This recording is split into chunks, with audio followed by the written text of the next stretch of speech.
Hey, this is Heidi Dawson. If you love all things health and wellness and style of any kind, hang out here with me each week. I'm obsessed with never-ending improvement, and it's all in an effort to help each one of us live a wildly successful lifestyle.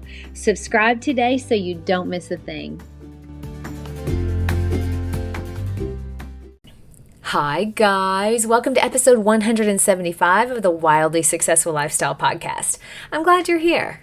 How many times have you started something and then quit before you saw it through? Now, I think we're human, right? So we've probably all quit something or at least felt like quitting. But what made you see it through if you actually did?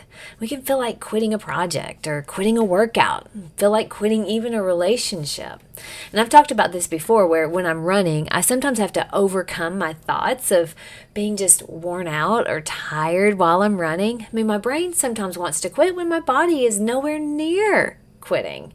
I was running this weekend, and because I've been detoxing for a while, I sort of had backed off running. So it's kind of hard. It was harder than normal. But, my body was nowhere near giving up. I had to convince my brain that I could keep going. Then a song came on, and it was by Imagine Dragons. And you may know it. It's where they keep saying, you're a natural. Now, I'd sing it for you, but that just is not in my talent stack. So I'm going to spare you. But I thought about it, and I thought, I am a natural at running. My body feels really good right now.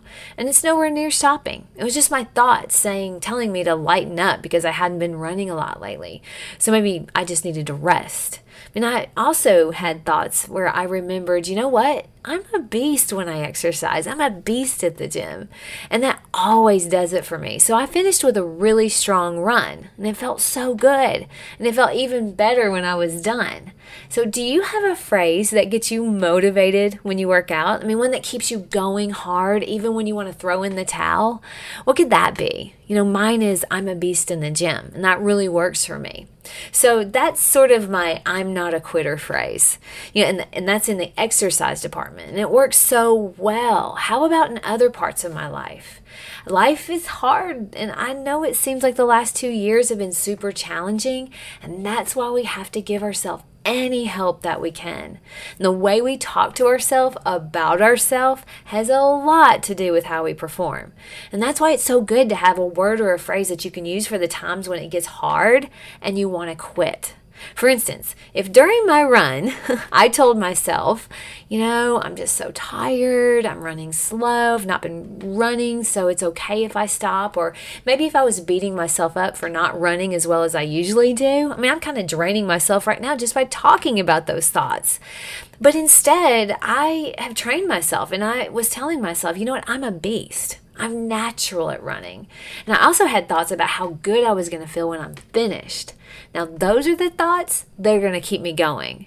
The other thoughts, those negative thoughts, would have me calling someone to come pick me up because I couldn't finish. And to be honest, I've done that before too, and sometimes that's called for. You have to know the difference between a thought problem and a my body can't go any longer problem, right? Now, you know the difference if you're really being honest. So what about in other areas of our life? Maybe our work or our relationships. Could you have a phrase that when you say it, it brings back all the reasons you started or all the reasons you know you're on the right path or with the right person? Now, I'm on episode 175 of my podcast. And guess what? I haven't missed one episode. I pride myself on that. I pride myself on being consistent. So in that area of my life, my phrase really is I never miss an episode, and it works for me. That's how I identify. I actually look forward to and get excited about picking a topic for the next episode. I'm consistent and I never miss an episode. That's what I tell myself.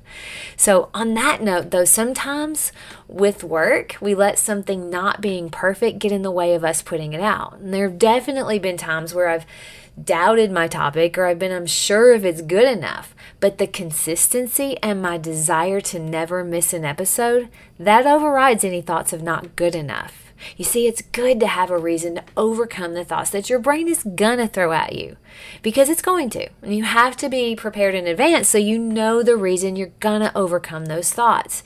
You know the reason you'll never quit. How about in your relationships? Now, just like the thoughts you have about yourself matter, the thoughts you have about your relationships, they matter too.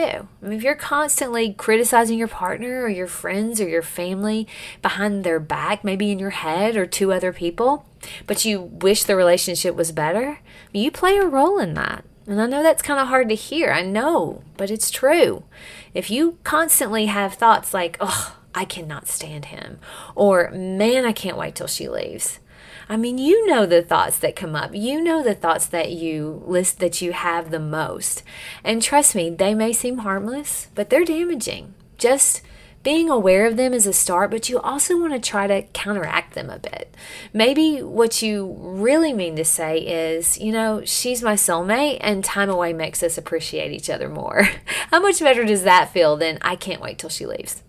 Now, you want to get out ahead of those negative thoughts and have one phrase, just one phrase maybe, that reminds you that you love them and you're frustrated.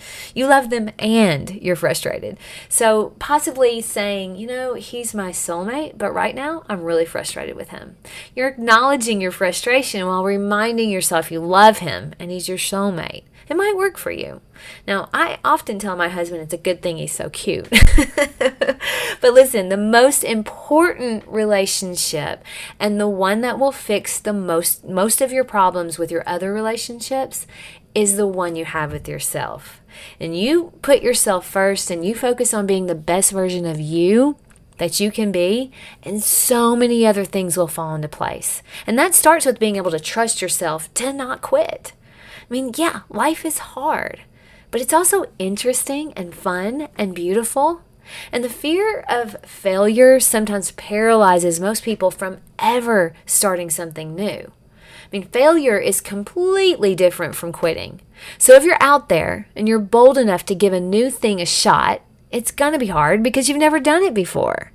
And you may not succeed. But the only failure is if you quit. Because who doesn't love someone that just keeps going, even if they know they're not going to be first, even if they aren't good at it? There's something we love about people who never give up. I think it's because they inspire us. Be that person that inspires. My challenge to you this week is to commit to come up with one phrase you'll use to remind yourself you're not a quitter. You can use something as simple as, I finish what I start, or I'll never give up. Thomas Edison said, our greatest weakness lies in giving up. The most certain way to succeed is always to just try one more time. I love you guys, and I'll talk to you in a few days. Don't forget to subscribe and share with your friends because we're just going to keep going bigger and better places together, and I love that about us. Talk to you in a few days.